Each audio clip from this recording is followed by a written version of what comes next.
Congratulations, Dave and Damian, for 16 years on the Pro Wrestling Report. Keep rocking. This is the Pro Wrestling Report PrimeTime TV, the longest-running pro wrestling news program in the world, with your hosts, David Hero and Damian Nelson. Welcome, ladies and gentlemen, to the Pro Wrestling Report Prime Time Saturday night here on My 24 Milwaukee. Damian Nelson sitting alongside David Octavius Tiberius, the alleged backyard one-time Knockouts Hall of Fame, straight edge, hardcore Hall of Famer, Hero. Yes. How are you here on this fine Saturday, June 7, 2014? Everything is tremendous. Is it? Well, I still can't find my trophy. You know, I gave your trophy to Mean Gene when we had lunch with him earlier today down in Chicago. He wanted it. He deserves it. He's truly a winner. I didn't get his Hall of Fame ring in return. It's the same kind of thing. Suitable. You're a terrible human being. You know what? Gene didn't think so, and that's what really matters. Who? Mean Gene? Oh, I said Gina. I'm like, who's Gina? Let's go into this week's pay-per-view report, ladies and gentlemen. Looking back at last Sunday's WWE Payback, which emanated from the Allstate Arena in Chicago, Illinois. Myself and David, along with Lindo, were live in the Allstate Arena for that event, which I would say overall turned out to be a much better event than I even anticipated it being, with some solid wrestling action. And opening up the show was a matchup between Sheamus and Cesaro for the United States Championship. What a weird kabuki-ish kind of match. It was two guys punching and kicking and kicking and punching and forearm smashing and tilt-a-whirling, and the whole thing to wind up with a small package finish. Isn't that great, though? Amazing. Isn't that wrestling? You know what? I mean, it is wrestling. And you know what? You really thought Cesaro was going to leave the United States heavyweight champion of the world. But Sheamus, he's a crafty fella. And he was able to roll up Cesaro and make Paul Heyman and Cesaro irate. Interesting. They shocked me. It was a good match. A great match. And you know what? Sheamus, not well received in Chicago. He typically is not. No, that's not true, because Money in the Bank a couple years ago, they went nuts for Sheamus. So you're saying they're fickle? Chicago doesn't know what they want. I think they know what they want. They want CM Punk. And did they get him? How disheartening is that? How great was it, though, twice in the show? Firstly, Paul Heyman, as he comes out, and of course, just pulled all of us into the palm of his hand. I'm here to represent I'm here to be an advocate for my whoever, and leading you to believe that it was going to be, it could have been CM Punk. So they start the chant, he waits, he goes, oh, I'm sorry, he's not here tonight. But he's over at the United Center watching the Blackhawks in their streak and lose to the Kings, much like my client, Brock Lesnar. Just brilliance again from Paul Heyman, one of the greatest managers ever. You love Paul Heyman, don't you? You love the guy. I'm a Paul Heyman guy. You are, aren't you? Why wouldn't I be? And then, of course, Stephanie buries him as well. Why don't you just quit like CM Punk did? I mean, come on, guys. Okay, but now listen, awesome. if I'm a CM Punk fan, and I'm not, and I'm chanting for him. Yeah, I think that's the first time you actually admitted it. Well, admitting is the first step to getting better. So 11 more to go. It's like, and I keep chanting for him and wanting him to come and be my savior. And he keeps not showing up. Do you become an atheist after a while? It's almost like, let's say your wife left you. Oh, she left. She quit you. And you go to the priest and chant her name to him. He didn't do anything. He has to go to the priest. It's the same thing as chanting CM Punk's name now. Unless you're at his house or in his face, it wasn't WWE that fired him. CM Punk quit, walked out, that's it, we're done. The matchups continued at WWE Payback, including Wade Barrett, Bad News Barrett, who got a great reaction, defeating Rob Van Dam and retaining the Intercontinental Championship. And Wade Barrett is finally getting his stride, finally getting the push he deserves, and it was a big win. He's got to keep on moving. It was a big win for Barrett because, beating a guy with, the pedigree of Rob Van Dam, the history, the championships, former world champion, it's a big win. Paige gets a win over Alicia Fox in a Divas Championship matchup, and Alicia Fox somewhat restrains herself this time after that loss. Well, not as she did last night on SmackDown. It's because she was hurting. She, I felt bad for her. It was rough. The tag team matchup saw Cody Rhodes and Goldust, team up to take on Ryback. Your guy keeps dropping matches. In a fluke, somehow or another, Rybaxa wins that matchup. And then Cody Rhodes, being the stand-up man that he is, quits. Decides to tell his brother that his brother deserves a better tag team partner. Humility shown by Cody, who understands what it means to be a team and decided to do what was best for his family and allow his brother to get a new partner. And even went as far as to provide him with a new partner the next night on Raw in the tremendous and the talented Sin Cara. If that was my brother, I'd be hot that he sends me Sin Cara as a replacement. I mean, you got the gold Sith Lord, Gold Dust, and Sin Cara. I mean, they're not going to be on the same page with anything. Terrible. The future's bright, though, for what this angle, if you will, can provide. I think that it will get the audience to reinvest into Cody again. People were expecting a heel turn, if you will, by one or the other. You actually had suggested that maybe Cody Goldust be that person. Well, if they were gonna turn, Goldust heel, because Cody has a longer future. Yeah. And this provides for additional story, if you will, as opposed to what would have been a hot shot of a heel turn. It's going to be a good song of two brothers. Rusev defeated Big E. What a great match. What a great Lana. Rusev is the future for the WWE. What? He's a stud. He's a star. He is a cross between an Umaga, because he has similar... Umaga! I can't take Armando Estrada's deal. He's been training me how to talk. Really? Yeah. So he's taught you how to roll your R's. Yeah, our final session is at Hazapalooza on June 20th. Hazapalooza. It's Estradaganza is what he's calling it. It's called Calapalooza. But, I just think that they're going to build Rusev into a monster heel. Eventually he's going to have to go in with John Cena.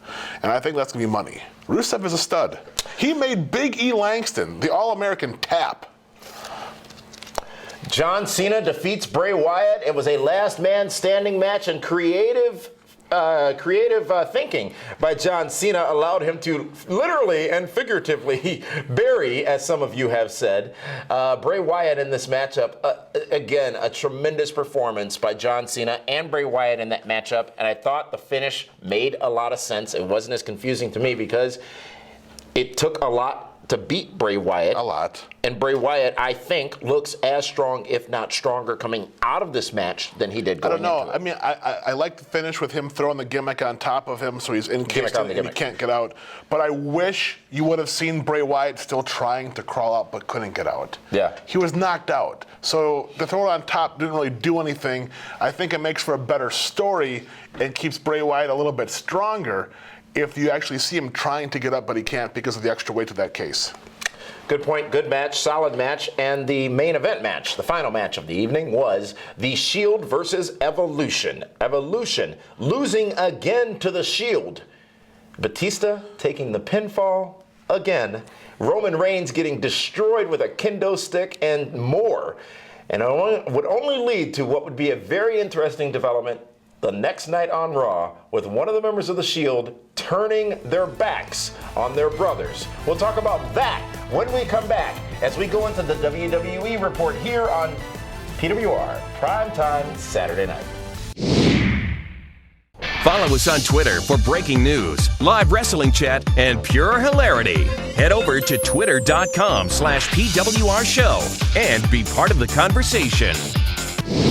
Welcome back, ladies and gentlemen, to the Pro Wrestling Report, Primetime Saturday Night. Damian Nelson sitting alongside. Proud of yourself? What do you mean proud of myself? What did you need? Nothing. I need help, but You do need help, remember? Step 1, success. Now we're moving on to step 2. What is step 2? I don't know. I never got past step 1 before.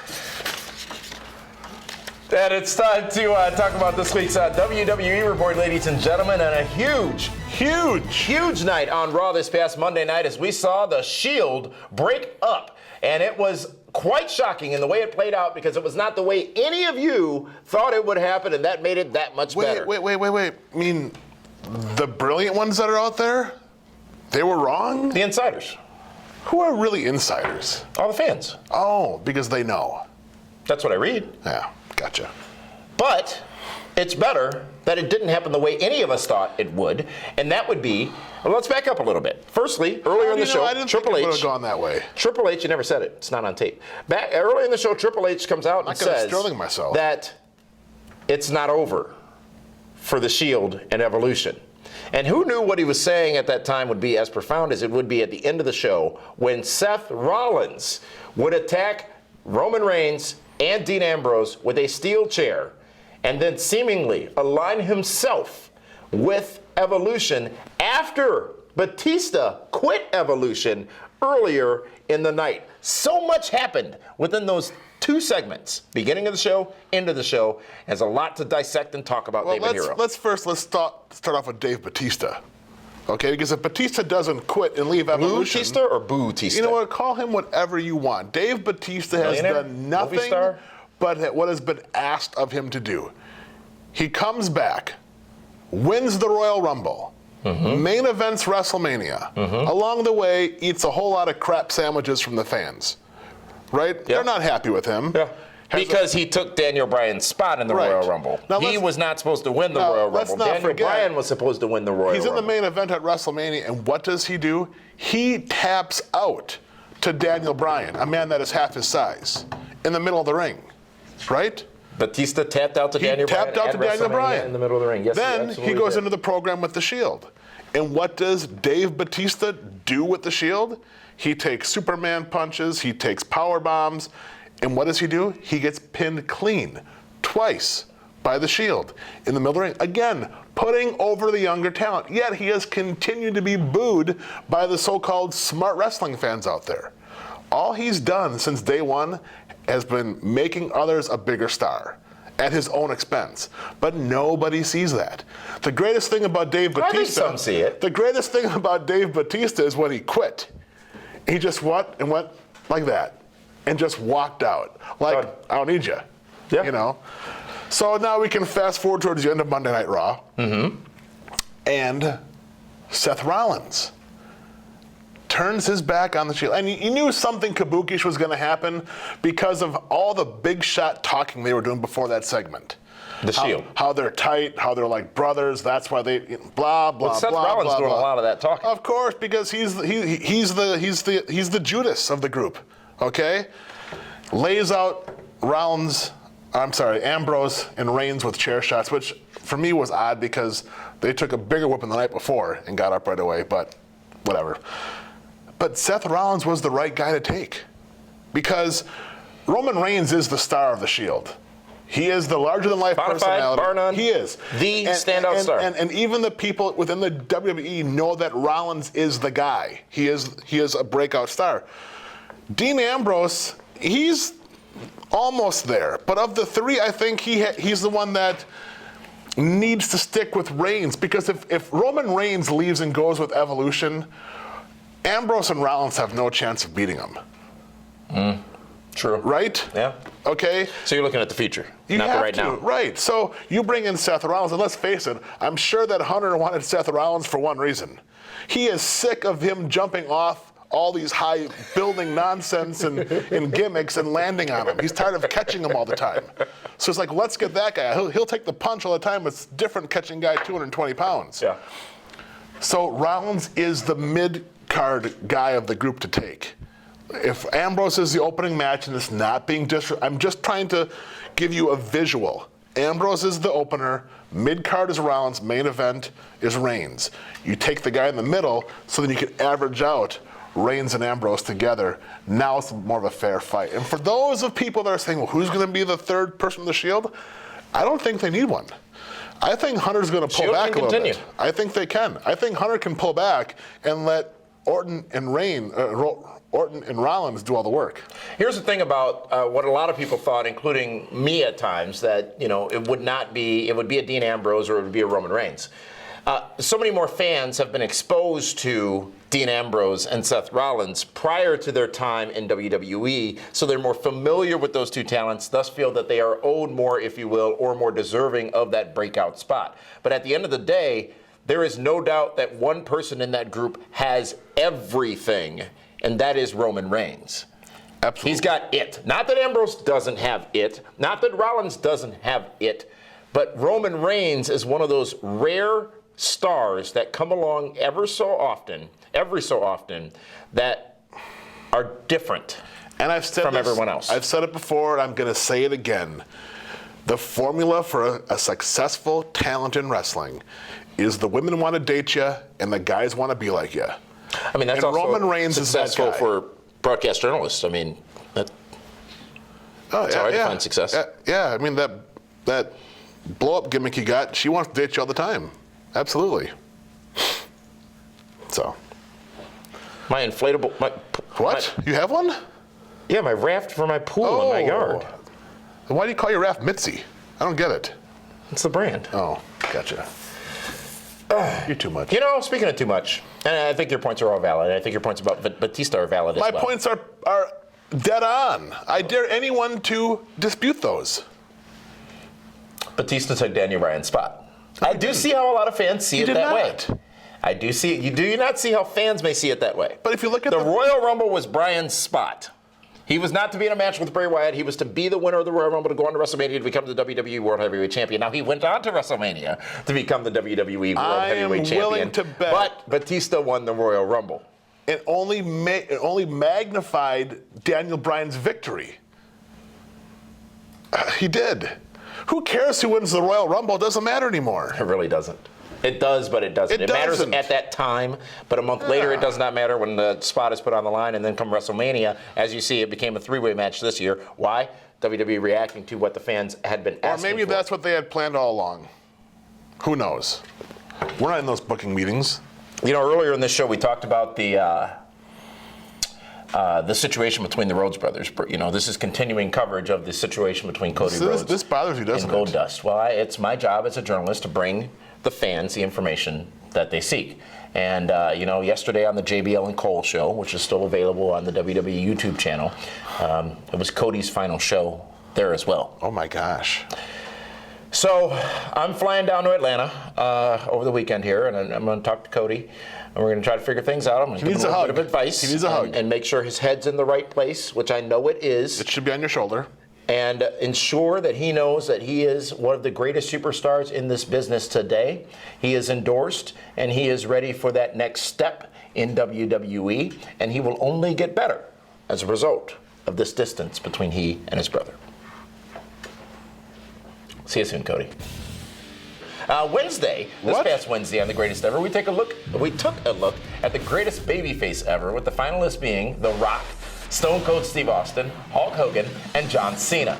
And with such a tremendous list, it was difficult, as always, to get to the greatest ever. Not for me. But the man named greatest babyface ever was none other than Hulk Hogan.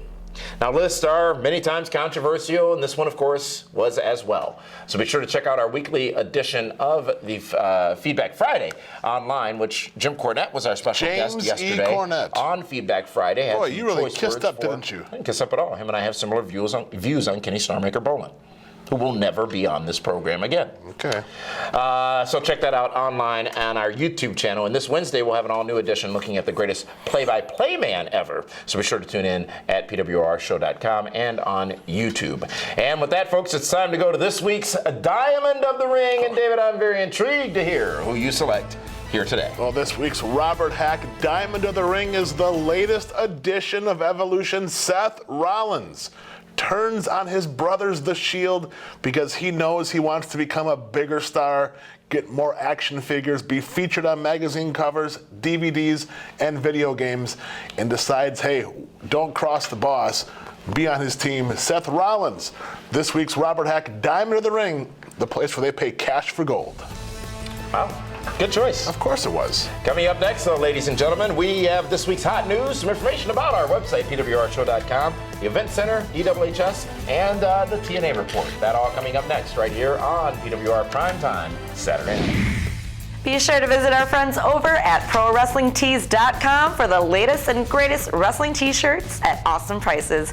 Go now where you can see the all-new officially licensed Andre the Giant and Macho Man Randy Savage collections. You can also find the official PWR shop where you can get the all-new Nelson Family or the Super Friends shirt as well. ProWrestlingTees.com is your home on the web for the most unique and entertaining wrestling t-shirts designed and sold by pro wrestlers.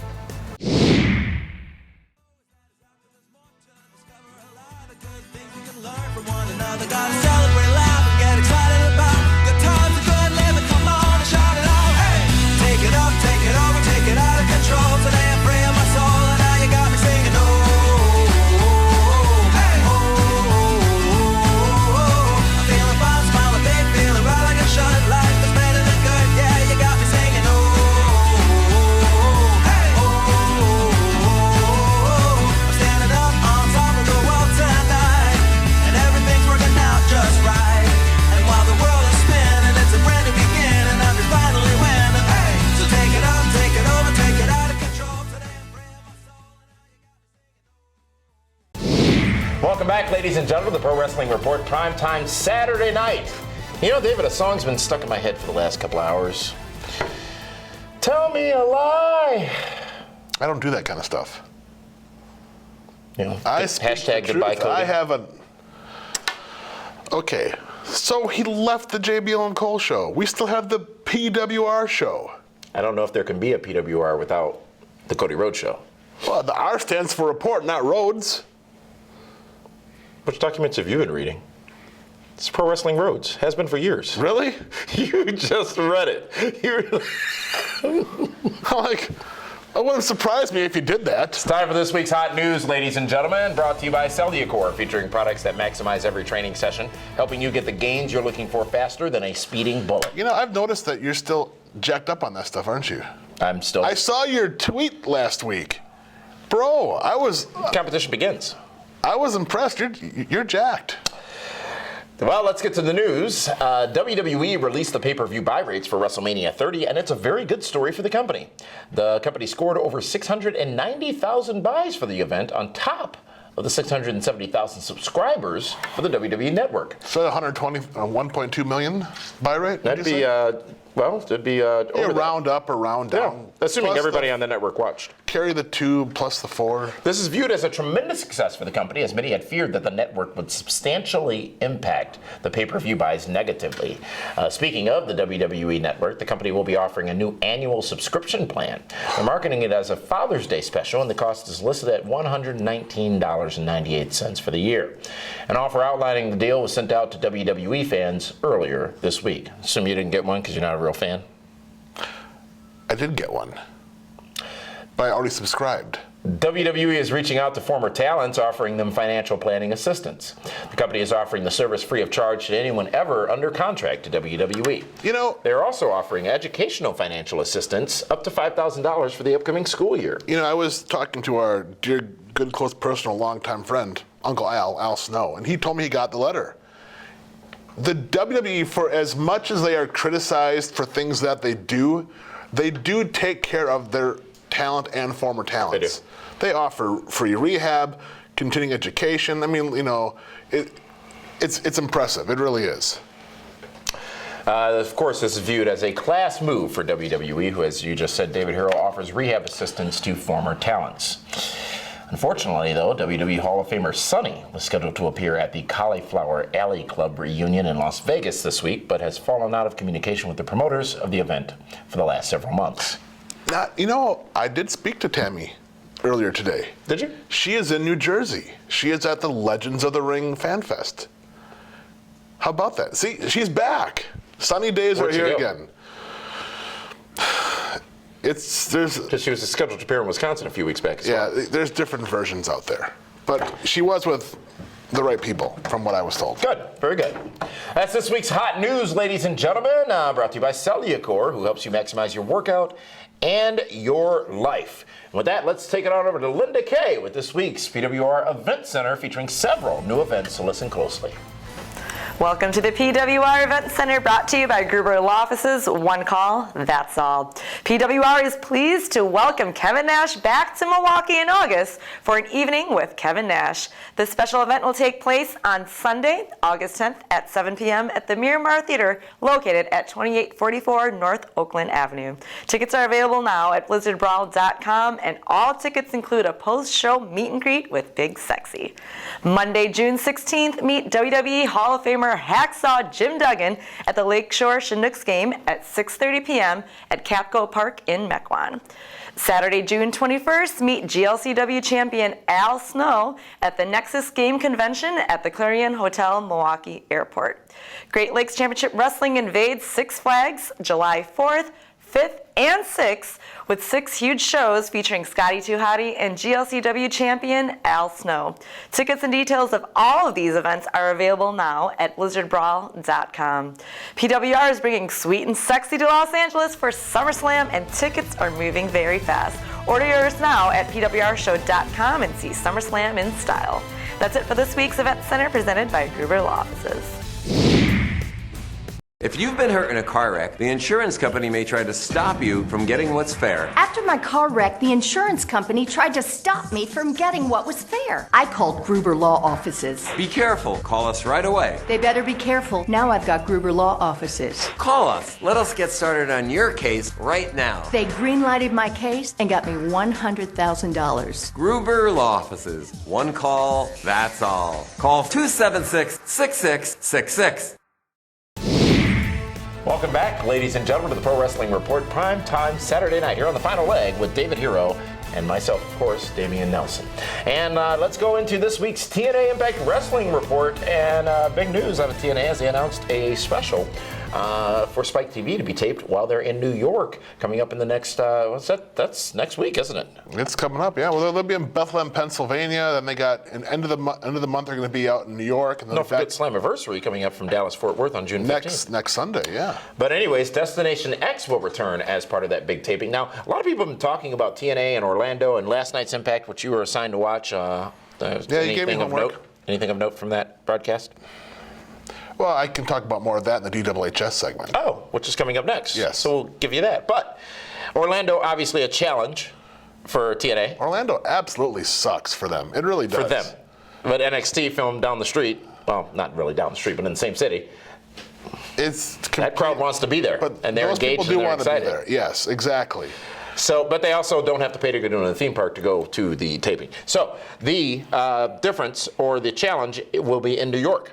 TNA have to have. They'll do great in New York. They have to have a great audience, but this is the same crowd that said blank TNA at the ROH shows a couple of weeks ago. But that was ROH. In the same building. But let's not forget. Same fans. You're going to see Tommy Dreamer there. You're going to see Bully Ray.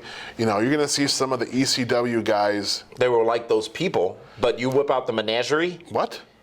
You whip out the menagerie. Who I think is fantastic. I'm not knocking them. The Menagerie did a great job with Robbie E. this past week. That New York crowd will love the Menagerie. I don't think so. When they see Rebel come out and do her gimmick, absolutely. I don't think so. I don't think so at all. Okay. Speaking of Robbie E., he and his friend, Brooke Tessmacher, going to be on The Amazing Race. You know what? Brooke should win automatically because she has to drag him around on the entire thing. He's not very smart. I mean, come on. It's Robbie. That's this week's TNA Impact Wrestling Report, and it's now time to go into DWHS, and I can't wait to hear this one. David Hero, take it away. You just wait.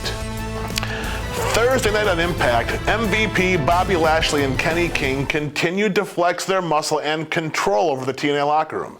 MVP in his expensive suits, Bobby Lashley looking jacked to the gills in his tank tops, and then there's Kenny King in a t-shirt and jeans.